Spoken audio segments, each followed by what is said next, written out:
descritiva as diferenças de tratamento que Lula recebeu para os tratamentos que Bolsonaro recebe agora. Aí tá ali, preso. Lula recebeu Haddad semanalmente e orientou campanha em 2018 via cartas e recados. Eles podem tudo. Eles podem absolutamente tudo. Assim como Bolsonaro, inscrição de aliados políticos como advogados de defesa foi usado por petista em campanha.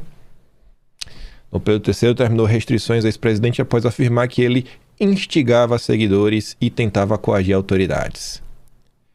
Aí, eu tô em dúvida se foi nessa própria matéria da Folha de São Paulo ou foi uma... Acho que foi nessa própria nota. Eles nos presentearam com isso daqui. Lula, preso, usando suas redes sociais, não para falar que Haddad é meu porta-voz e falar muito mais sobre a confusão que está acontecendo no bolsonarismo do que fazer campanha. Não, Lula estava fazendo campanha. Recado dado, Lula é Haddad. Vote 13. Isso aqui realmente é fazer campanha. E aí? Perfil oficial do Lula, não usando redes sociais de terceiros. Meu querido povo brasileiro, dia 6 de outubro é o meu aniversário oficial. Espero ganhar de presente no dia 7 de outubro o voto do povo brasileiro no Haddad para presidente. Haddad é 13, Haddad e Lula. Deve ser Lula, né? E Lula, enfim, um grande abraço de Lula, sem medo de ser feliz. Aí tivemos uma dobradinha. Nossa petista Mônica Bergamo. Fiquei surpreso, Mônica, com o seu posicionamento. E ela ganhou ali o endosso do Verdivaldo, que colocou a imagem dele entrevistando o Nove Dedos. Aí o Verdivaldo primeiro fala assim, ó: eu também entrevistei Lula quando ele estava preso. Depois que o Supremo autorizou isso em nome da liberdade de expressão e de imprensa. E eu também estou tentando entender por que isso pôde acontecer, mas Bolsonaro não pode ver o filho porque uma nota foi publicada.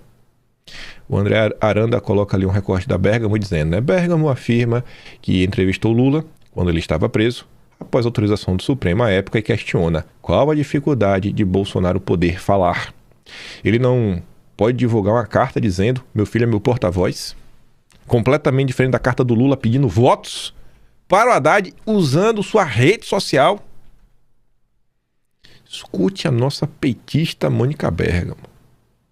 Você caçar totalmente o direito dele à palavra não vai nunca passar em branco e não vai nunca ser totalmente aceito, né, Megali? Eu não sei a sua opinião, mas eu que entrevistei o Lula preso, né, depois de uma batalha judicial dentro do próprio Supremo, em que o ministro Luiz Fux, por exemplo, censurou a possibilidade da entrevista, e o Lewandowski liberou e teve muita polêmica, muita discussão, até que ao fim e ao cabo, o Dias Toffoli suspendeu esse veto e eu pude fazer essa entrevista, junto com o jornal O País.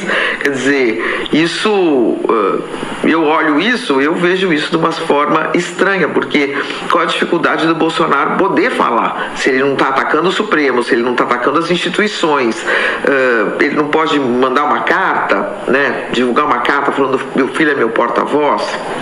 Então é isso, vai ser polêmica mesmo essa medida e vai ter muita discussão ainda. Vai ser polêmica, né? Quem escreveu um texto maravilhoso, de verdade, viu? De verdade. Fiquei muito surpreso aqui com o Mário Sabino, porque não é um texto só que ele expõe os absurdos em relação a Bolsonaro, mas ele bota assim um dedinho na ferida, ó, e gira assim um dedo, ó, dos isentões, falando, ó, vocês são um problema. Vocês, isentões, vocês são a pior desgraça que existe nesse país. Eu falei, chegou o dia, né? Quem lava as mãos, né? A turma aí do bloco Pôncio Pilatos é um dos principais problemas desse país. Aí ele escreveu ontem, Bolsonaro é perseguido político ao qual negam o direito de ver o filho. Não é supostamente, não é parece, talvez, não é uma pergunta, é uma afirmação. É falar o que as coisas realmente são. Dom Pedro III suspendeu por 90 dias as visitas de Flávio a Bolsonaro por causa da carta de apoio do pai divulgada pelo filho e ainda mandou investigar o candidato ao Palácio do Planalto por ter feito propaganda antecipada. Faz aquele resumo. O ministro certamente não assiste às propagandas oficiais do governo Lula a esta altura do ano eleitoral. Aí que ele já começa a falar dos isentões. Só os ingênuos podem acreditar que um tribunal político como o Supremo toma decisões no interesse exclusivo da justiça. Os ingênuos vão dizendo, não, meu Deus, Estado Democrático de Direito, né? Olha, parece que a democracia está em risco. Entre os não ingênuos, estão evidentes os dois pesos e as duas medidas. Em 2018, quando Lula estava preso em Curitiba, ele recebeu 572 visitas. Como lembrou Moro, os visitantes à saída da cadeia davam entrevistas sobre o que Lula havia dito. O então advogado de Lula, Zanin, hoje ministro do Supremo, chegou a ler cartinha do cliente diante de câmeras de TV.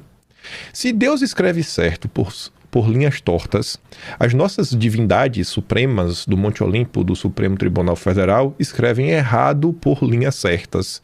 Traduzindo, aos amigos a lei, aos inimigos os rigores da lei. Essa parte agora eu achei interessante.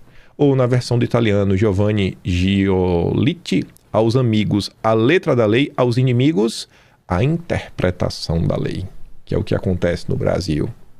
É como se pautam tanto Alexandre de Moraes como o senhor Flávio Dino, que, em timing perfeito, partiu para cima de Valdemar Costa Neto, presidente do PL, a pretexto de acabar com a farra da indicação irregular de destinação de emendas parlamentares. Tudo fica bem mais justificável quando se tem pela frente cidadãos desse naipe. Você vê que ele não suporta o Valdemar. Mas não é a qualidade moral do outro que deveria servir a juízes, nem o seu lado político, uma vez que magistrados pairariam sobre convicções partidárias.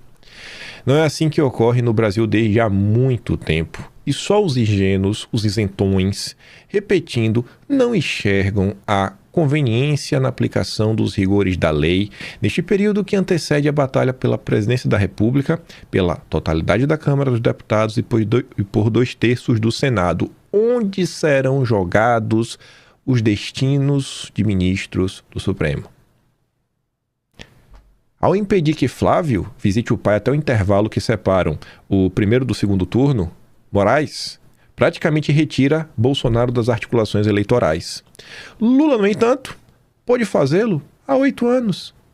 Haddad visitou 21 vezes na prisão e de lá saía com instruções e declarações do condenado. Foram raros os rigores da lei que couberam ao chefão petista. Nunca o da suspensão de visitas familiares, e foi um escândalo quando lhe negaram o direito de ir ao velório do próprio irmão. A decisão de Moraes reforça a percepção de que Bolsonaro é perseguido político.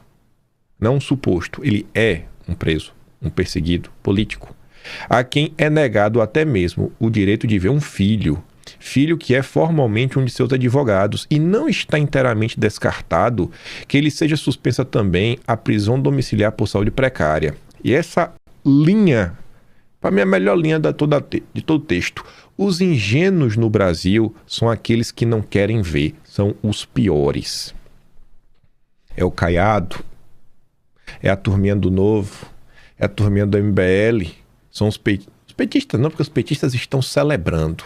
É a turminha do consórcio, é a turminha lá da Globo News na maior parte do tempo. São jornalistas do consórcio como um todo. Todo mundo sabe o que está acontecendo.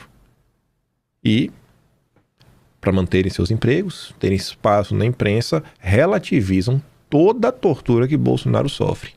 E aí ele encerra trazendo um dado que deveria ser mais do que suficiente, inclusive para votar em Flávio Bolsonaro e fazer campanha de forma intensa.